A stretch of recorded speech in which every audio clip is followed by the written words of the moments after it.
화학적 거세는 성범죄율을 낮추는 대안일까요? 아니면 효과 없는 인권 침해일까요?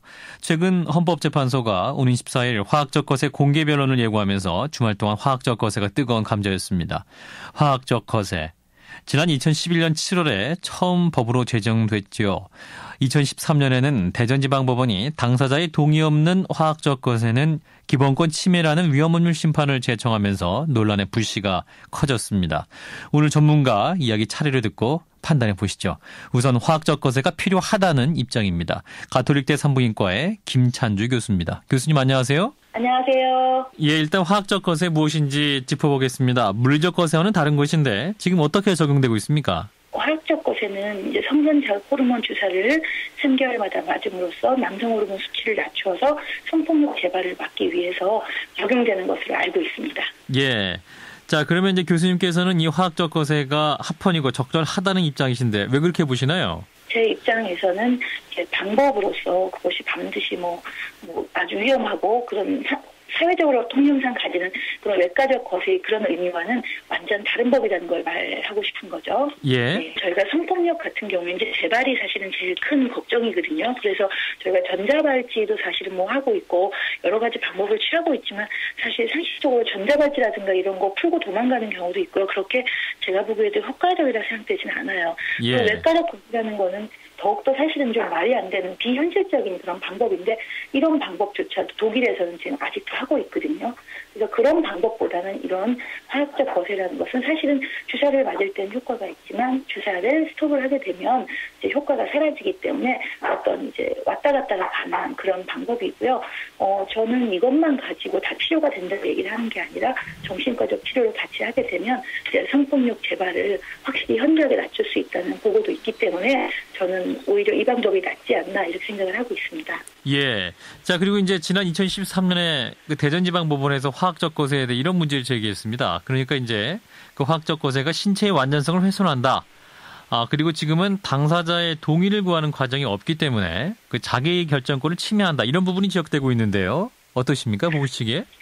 네, 맞습니다. 이제 사실은 이제 화학적 거세라는 것은 이제 장점도 제가 아까 말씀드린 것처럼 있긴 합니다만 이제 반대로 이제 문제점도 있죠. 사실은 이제 사회적인 점에서는 동의서 없이 행해진다 그러면 사실은 인권 문제가 생길 수도 있습니다. 이제 벌로 느껴지고 이게 내가 벌을 받고 있구나 필요로 느껴지지 않을 수도 있습니다. 그래서 만약에 이것을 받아들인 사람이 이게 벌이 아니고 치료다, 나를 치료해 주는 거다라고 느낀다면 당연히 동의서가 있어야 되겠죠. 그러나 예를 들면 저희가 벌로 느껴질 때 벌에 대해서는 동의서를 구하지 않습니다. 그래서 그 부분은 헌재라든가 다른 법하시는 분들이 정해야 될 것 같고요. 일례로 미국이나 이런 3개 주에서는 미국 3개 주에서는 어떤 이런 동의서 없이도 행해지고 있습니다. 그래서 사실은 미국 하면 굉장히 인권의 대명사인 나라처럼 돼 있지만 이제 그러니까 어떤 동의서 없이도 진행되고 있기 때문에 이 부분에 대해서는 이제 좀 더 토론에 의해서 좋은 방법이 나와야 될 것 같습니다. 네, 징벌적 의미를 강화하기 위해서는 동의를 구하는 과정도 필요 없을 수 있다 이런 말씀이네요.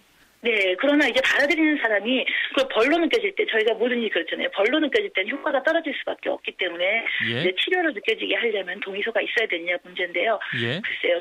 대신에 성폭력 피해를 받은 아이들의 어머니는 어떻게 생각할지 모르겠습니다. 동의서까지 받아가면서 그렇게 하냐고 했을 때는 성폭력 피해 아동의 어머니나 아버지들은 네. 예.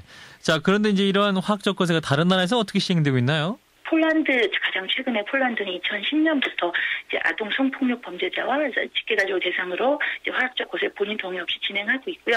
미국에는 지금도 많이 진행이 되고 있습니다. 대신에 이제 할 때는 이제 예를 들면 이제 영구히 이제 감옥에 있어야 될 사람이 사회로 나가게 될 때는 이제 자기가 사회로 나간 대신에 이 주사를 맞고 치료를 받겠다라고 쓰는 거죠. 이제 그리고 나가는 식으로 하는 주가 이제 한 8개 주 정도 있고요.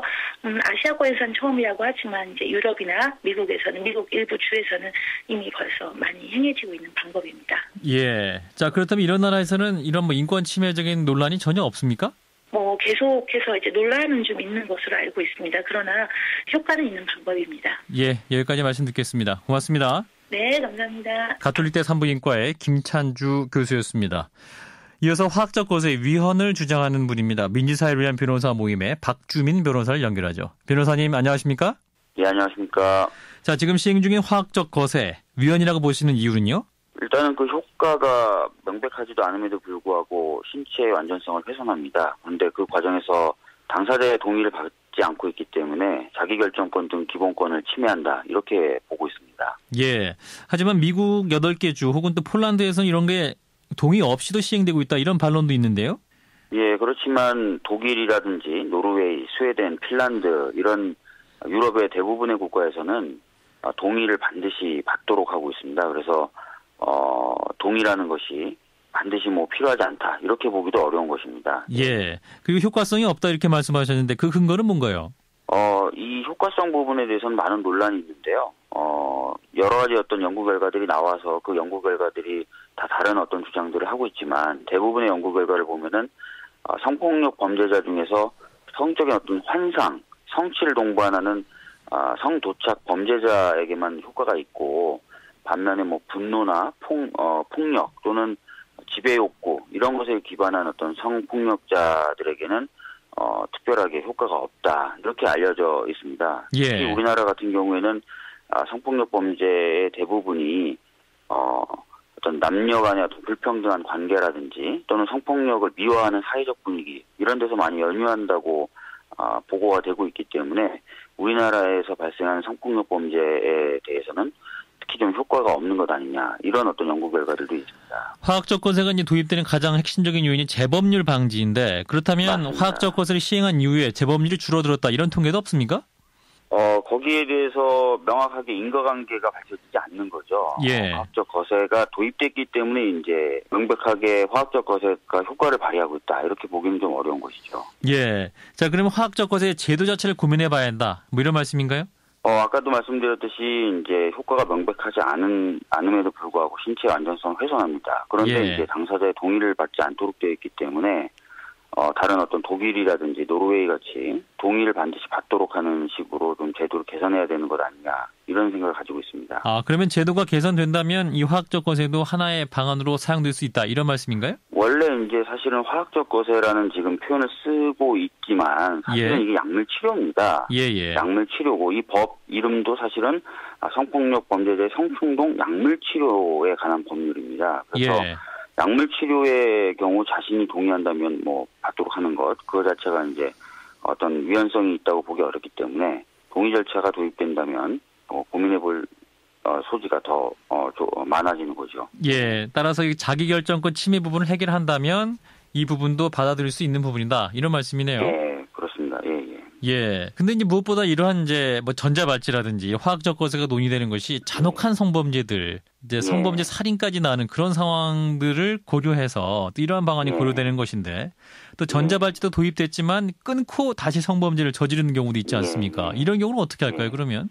사실은 이렇게 이제 성폭력 범죄의 어떤 잔인성 또는 성폭력 범죄의 여러 가지 어떤 인권 침해적 부분에 대한 강도는 아무리 강조해도 지나치지는 않을 것입니다. 그런데 예. 전자발찌 제도도 마치 이제 그것이 도입되면은 성폭력 범죄를 획기적으로 줄일 수 있을 것처럼 했지만 사실 말씀하신 것처럼 여러 가지 어떤 또 변수가 발생하고 하는 것입니다.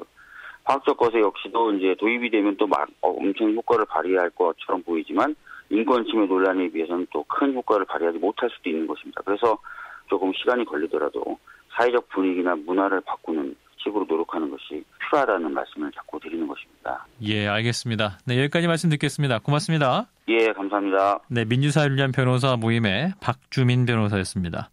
성범죄자에 대한 화학적 거세 위헌 논란, 여러분은 어떻게 생각하십니까?